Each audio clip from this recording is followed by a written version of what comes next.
was not. I was not looking. Well, I mean, I it told I didn't. said what it was, and you were like, It didn't sound like breakfast. That's lunch. it was like 11 o'clock. It's like brunch time. You never did brunch before?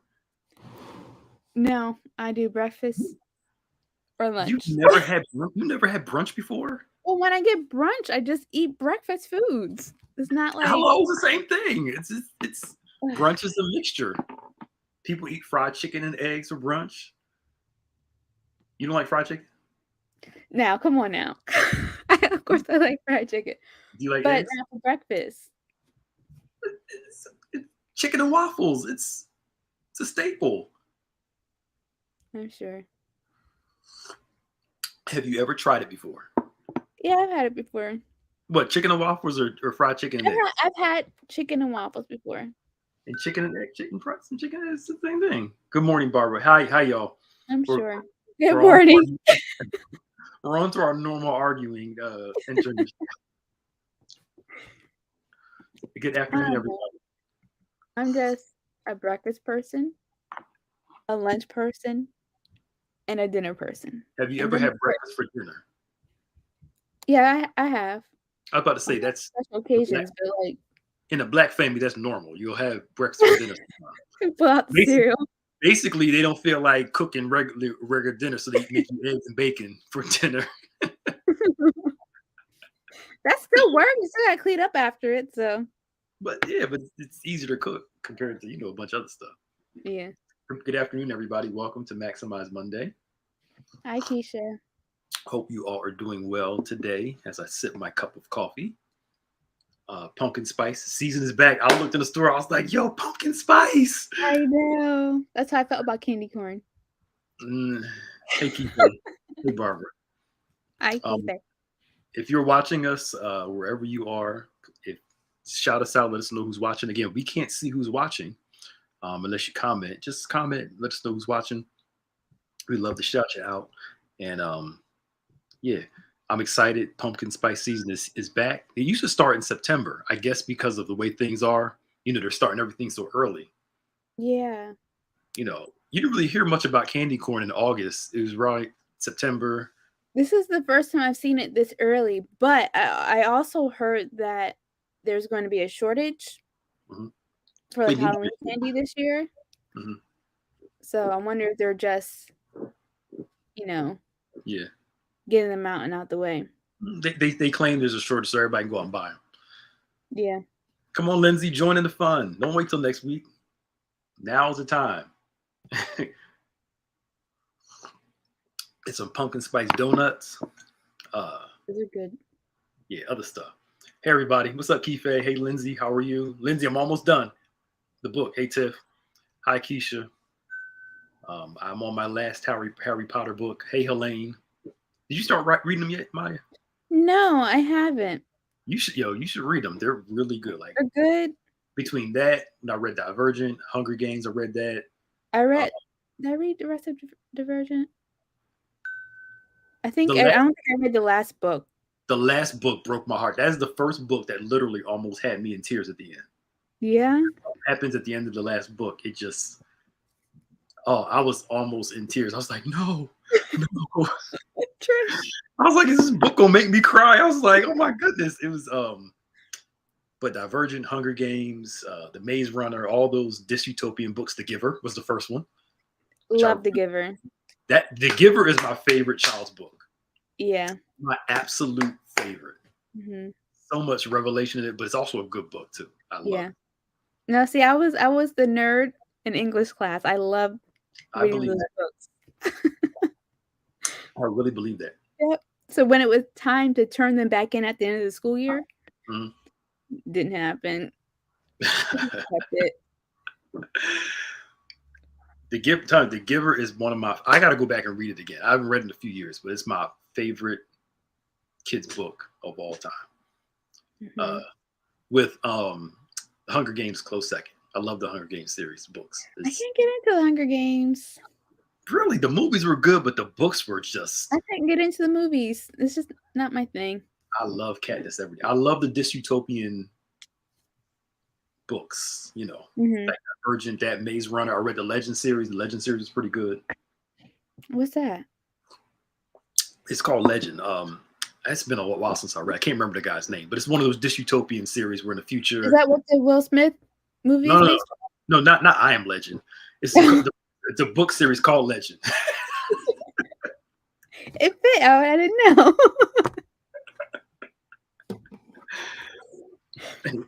Jesus. We're steer clear of him right now.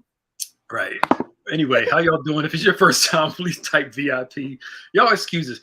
It's like a brother and sister conversation, and we just do it. See, Lindsay, thank you.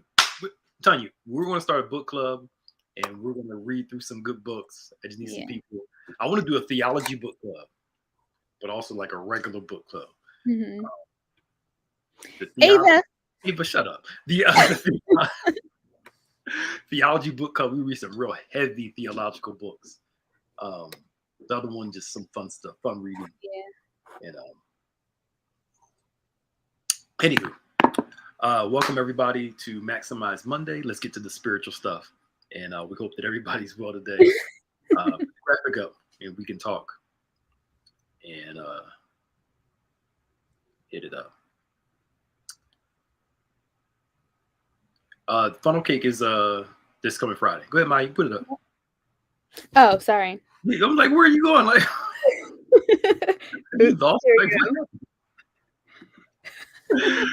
all right, so I saw these series of pictures, and I thought they're really good for us to discuss. We talked about a few of those over the past few weeks. We were off last week because I had something I had to take care of, but we were back today live, and just some encouragement. And when I saw this, I was like, it's pretty interesting that when we're starting something, I don't know, I thought we did this one, but anyway, we'll talk about it again. I don't think so. Yeah. I don't remember. Don't ask me.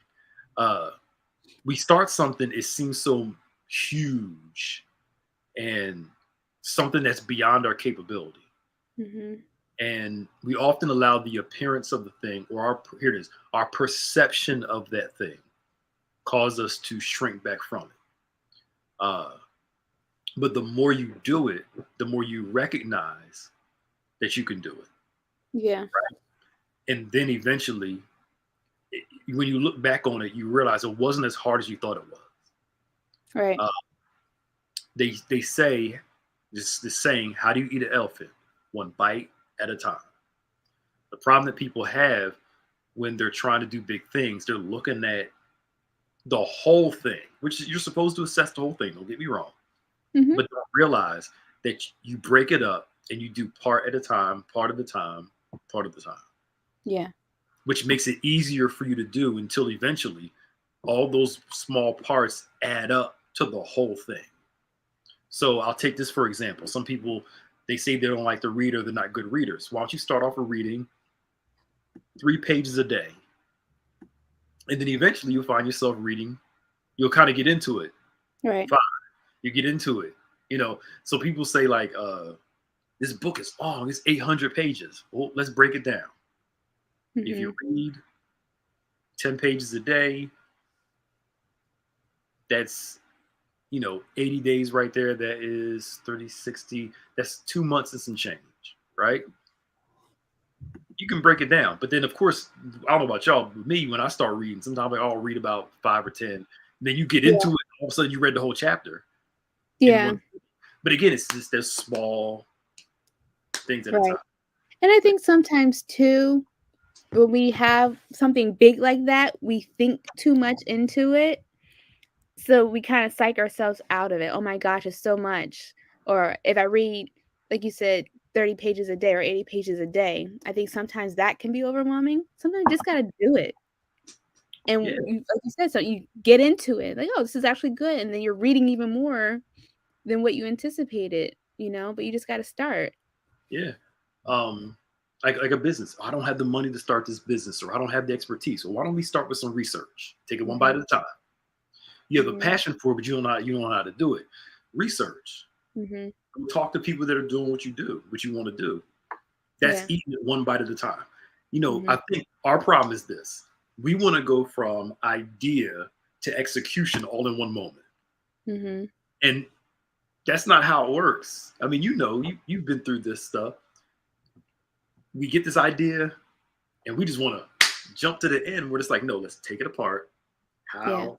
Well, I know you were like step A, step Yeah, A, connect the dots. two, A3, A4, B, B1, B2. But No. In every step, yes. right, every step is ironed out, not recognized. Look, it just takes. Just here it is. Take a step. Mhm. It's like working out too. You don't Mhm. like working out. You kind of start off 10 pounds. 10 pounds Mhm. become easy. 20 pounds. Eventually, 20 pounds becomes 30. And you just keep building until what was a struggle now becomes your norm. Yeah. I don't think we Like were no muscle. right there. I don't think we learn how to endure and keep moving until something that used to be a difficult thing becomes something that's just everyday for us. Yeah. Yeah.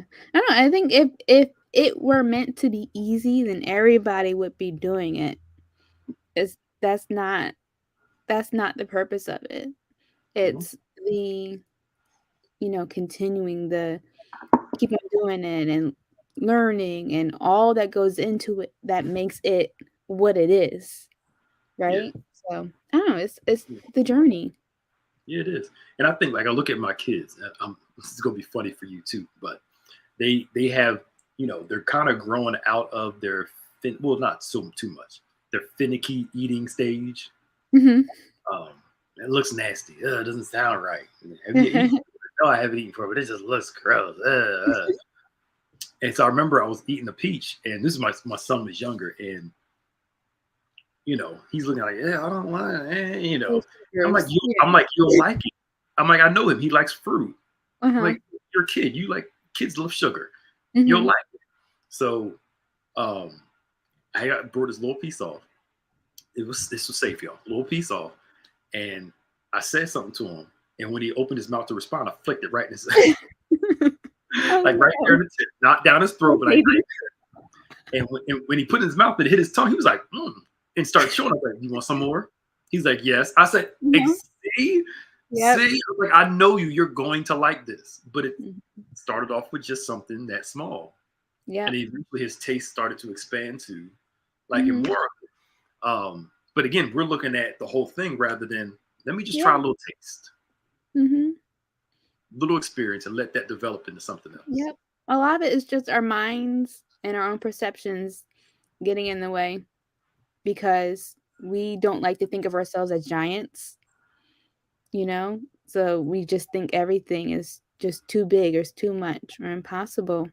But like you said, when you narrow it down and seeing what you can do or even what you can get help with, you're just taking it, chunk by chunk before you're getting there. Yeah. So it's that you look at the boulder. I can't do this. But eventually, the more you do it, the stronger you get. The more you do it, the better you get at it. I wonder why we have this notion of, um,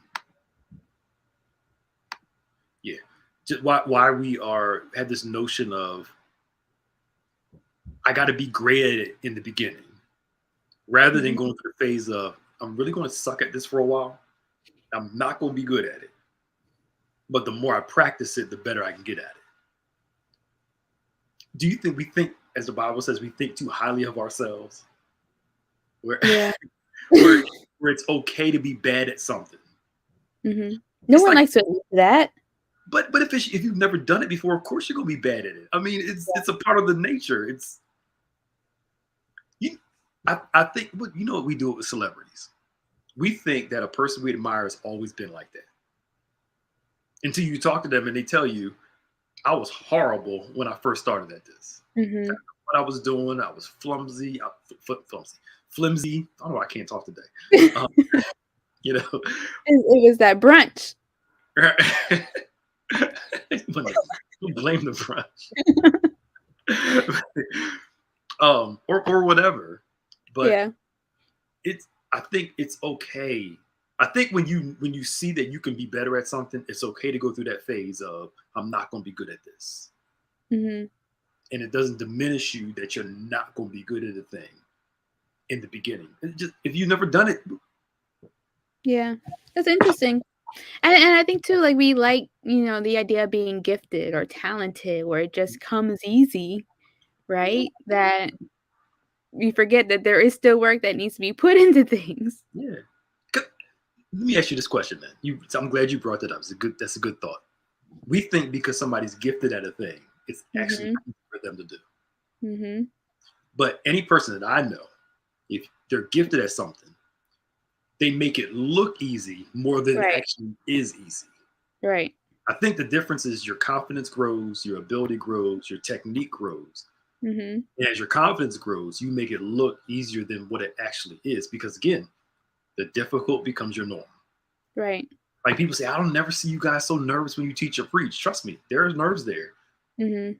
We've grown to the place to manage those nerves where it doesn't affect what Right, we do. And when you've done right. it enough times, you kind of get used to overcoming the nerves, but it doesn't eliminate Mhm.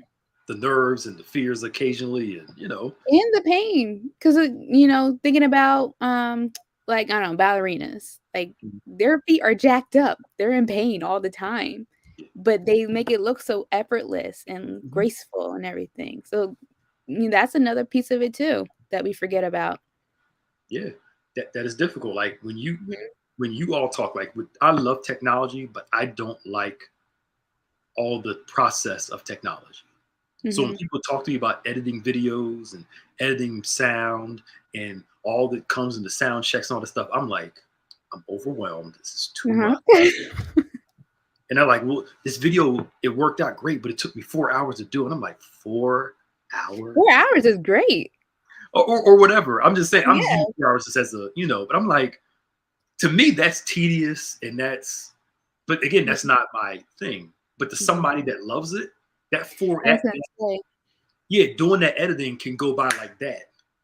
and I think passion is important because when you're passionate about something, it doesn't matter what, you're going to find a way to make it work. Yeah, and I think passion helps you deal with the conditions that do it. Mhm. So for me, editing a video for 4 to 8 hours will feel like, I don't want to say like death, but it, Not quite, almost. it'll be like, oh my, like who wants to do this? You know Versus, what makes it bad?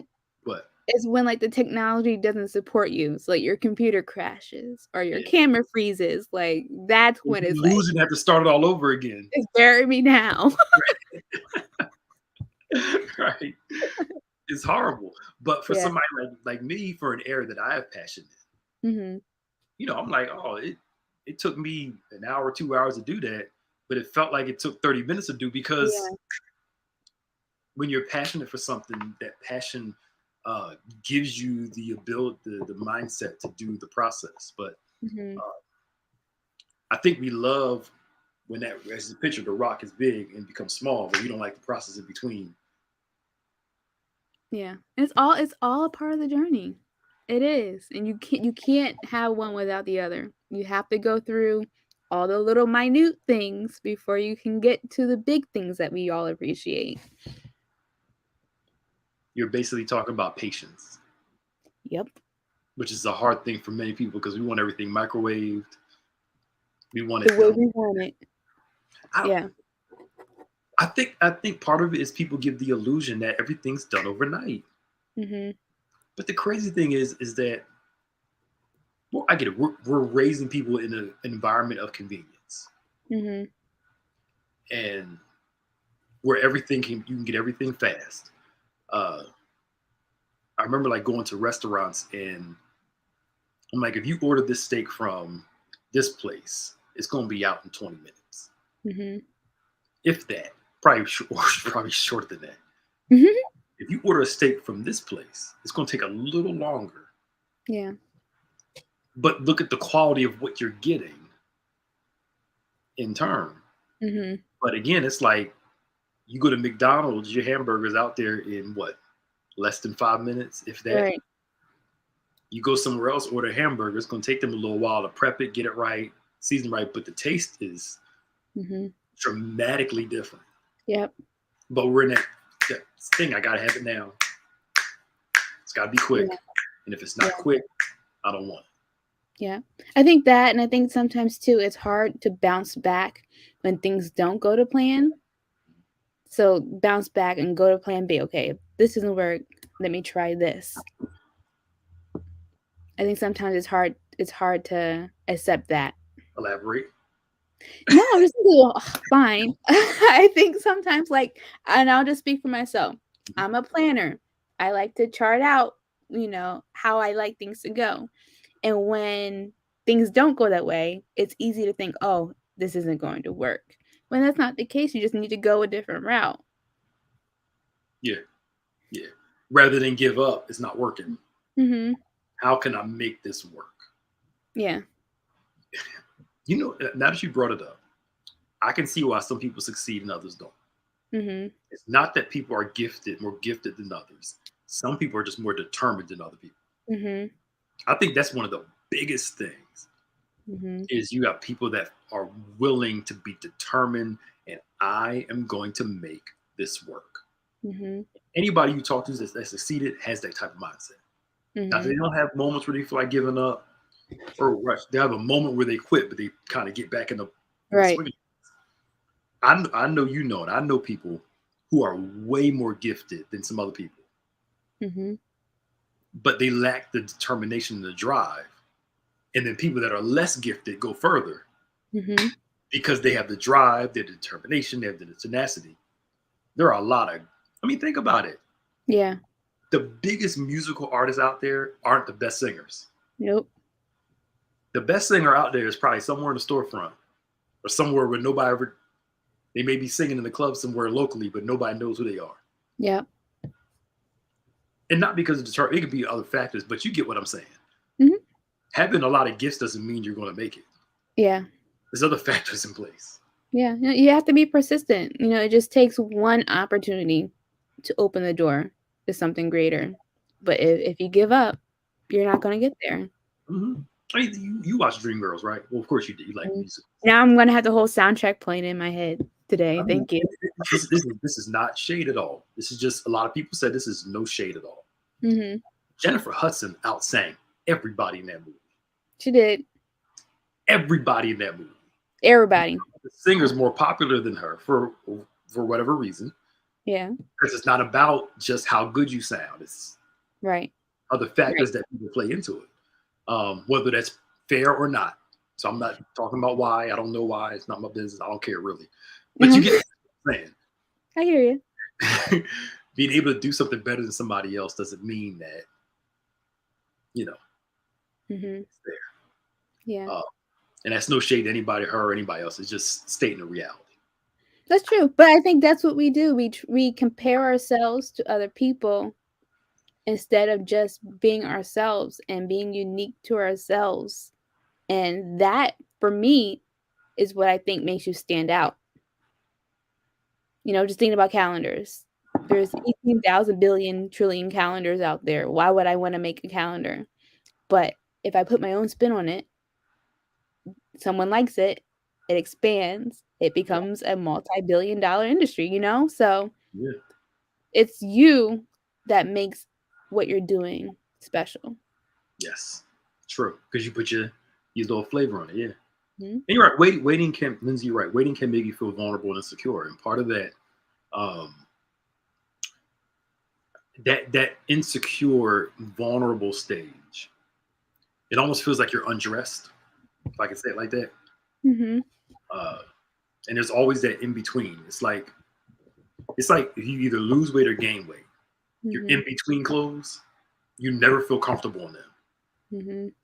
It's like you're afraid of something new because but you don't want to get rid of your old stuff. So you got something just for that in between, and Yep. it never makes you feel quite right because it's transitional. Mhm. Uh, but it's on the road to hopefully something more productive and better. But there's Yeah, usually something in that vulnerable stage that God's trying to teach us. exactly. Jesus, the cross made Jesus look vulnerable when it was actually also confirming who he was. Mhm. So even in seasons of vulnerability, God reveals who we are in those seasons. Right. Because on the cross, he's hanging there helping people. He's hanging there forgiving people. you know, Mm-hmm. exposed. He's vulnerable, but there's something in there that is revealing this Messiah in him. Yeah. So whenever we experience seasons of vulnerability, one of the things we've been saying it in Bible study for weeks, and I hope people are getting it. Whenever I experience those seasons, those difficult times, Lord, what are you trying to teach me? Help me get this lesson so I don't have to extend this longer than I have to. Yeah. And it takes some inflection, some prayer, and some learning. If I got to go through this, Lord, teach me what I need to learn during this process. Yeah. I don't want to miss the lesson. Mm-hmm. And that will help you manage those, what we call those in between seasons. Yeah. Yeah. No, I did a video on this last week about, asking when was the last time you were vulnerable? Because I feel like that's when we're in that space, that's something that we You, try to run. you What? talked about vulnerability. You, I did. I did. you vulnerable. You, I'm vulnerable with myself. I'm teasing. I'm playing. I'm playing good.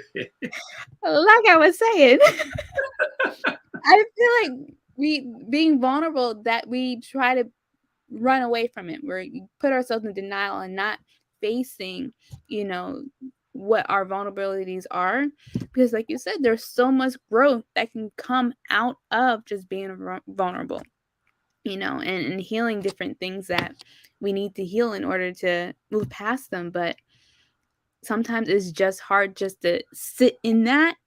Yeah. And I think it's a good thing. Yeah, it is. I think it's new information. Like when I started going back to school, Mm-hmm. the stuff I was learning and reading, I was like, I feel so stupid. Mm-hmm. I was like, I don't know a thing. Now Mm-hmm. this was 2 years ago, mind you. I'm Mm-hmm. sitting there like, I'm not claiming to be an expert in Bible or I knew everything about scripture, but I was sitting there like, I don't know anything about this Bible. I was like, literally. And then a lot of people will tell you that when you go to different settings and learn different things, you go through that period of, I feel so stupid. I don't know nothing. And then eventually, the more you learn, the more comfortable you start to feel. Mm-hmm. But I think, to me, real learning is supposed to put you in that place of vulnerability, of realizing what you don't know. Yeah. But give you a passion to learn more about stuff that you It should. humbles you, that's for sure. It really does. It's like, you're like, whew, I don't know nothing. But I think that's important though. If that's how you know you really got good mentorship, good teaching, and good leading, is when you got people in your life that their knowledge makes you feel like you don't know much of anything. Anywho, it is almost 12:30. We spent like the first 5 minutes talking trash to each other, but still. To each other. Right. But anyway, but strive to learn. Those vulnerable seasons, God's trying to teach you something in there. And if you learn to be patient, like I learned, I was patient, kept learning, and stuff started to click.